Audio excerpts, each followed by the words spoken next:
Bismillah. Assalamualaikum Ustaz. Saya anak muda yang terkadang pernah melakukan maksiat kepada Allah. Yang tua juga begitu. Lalu bertobat lagi, maksiat lagi, berbuat lagi. Bagaimana caranya Ustaz agar tobat yang ana lakukan menjadi taubatan yang nasuha? Mohon bimbingannya. Quran surah keempat ayat 17. Bismillahirrahmanirrahim. Innamat taubatu 'ala Allahi lilladzina ya'maluna as-su'a bijahalatin thumma yatubuna min qarib. Faulaika yatubullahu 'alaihim wa kana Allahu 'aliman hakima. Kalau tobat mau benar itu, pertama ketika menyadari ada perbuatan salah, seketika bertobat. Saya ulang ya. Ketika menyadari ada perbuatan salah, seketika apa? Bertobat. Karena kesadaran tentang kesalahan itu bagian dari kasih sayang Allah yang mengantarkan seorang hamba pelaku maksiat untuk bertobat. Jadi sadar itu pengantar tobat. Pahami itu dulu ya. Pahami. Dan biasanya saking sayangnya Allah, orang yang pertama kali melakukan salah itu langsung diberikan getaran pada jiwanya untuk merasakan kesalahan itu dan menilai bahwa itu salah.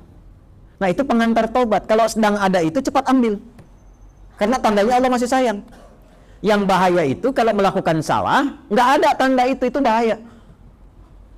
Tapi berdasar perjalanan waktu, kasih Allah itu masih ada, keadilan Allah menjadikan sebelum dia wafat, ya sebelum nyawanya sampai di kerongkongan, akan ada selalu hidayah Allah itu sampai. Itu pertanda kedua. Jadi pertama dalam diri kita, kedua dari luar. Tiba-tiba dengar ceramah misalnya tentang taubat, kok bisa Anda dengar itu? Nah, itu pertanda kedua. Kalau mendengar yang demikian, cepat ambil.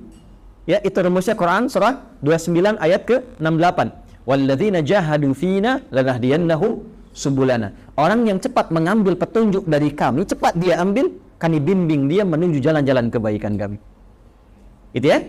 Demi Allah saya katakan, sepanjang berbuat salah apapun, itu selalu ada getaran yang menyimpulkan itu salah. Ya, bahkan ada pencegahan dulu. Nggak percaya begini ya, nggak percaya. Keluar dari sini pulang, nanti coba aja deh, pakai sendal orang lain. Tapi jangan diteruskan, coba aja. Ya, jangan dipotong video saya. Coba, jangan diteruskan. Itu begitu akan dipakai, pasti hati kecil mengatakan itu bukan punya kamu. Itu pencegahan namanya. Begitu dipakai, dipaksakan pakai, nanti di pertengahan ada rasa lagi, kamu salah. Nah, itulah pengantar taubat.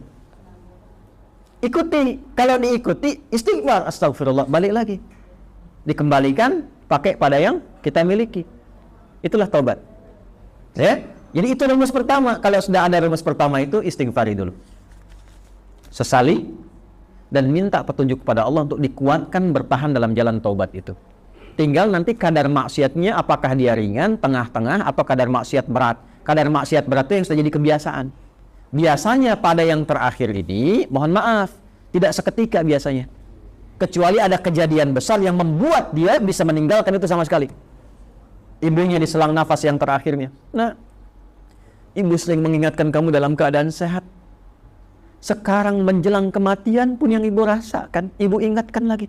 Apakah dalam keadaan ibu yang sudah sekarat ini mengingatkan kamu belum mau tobat juga?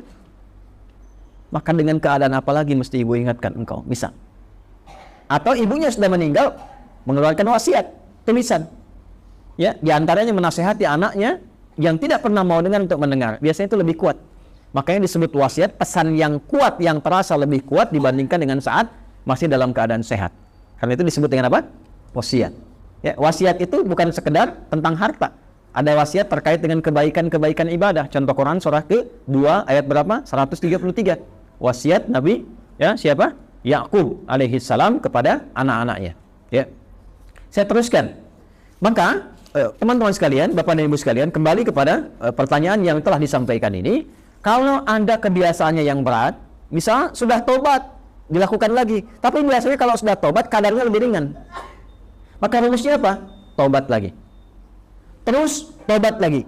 Terus tobat lagi. Sampai berusaha kita maksimal, hilang kebiasaan itu, atau wafat kita dalam keadaan sedang berusaha tobat atau sedang tobat. Maka itu punya nilai di hadapan Allah Subhanahu wa Ta'ala.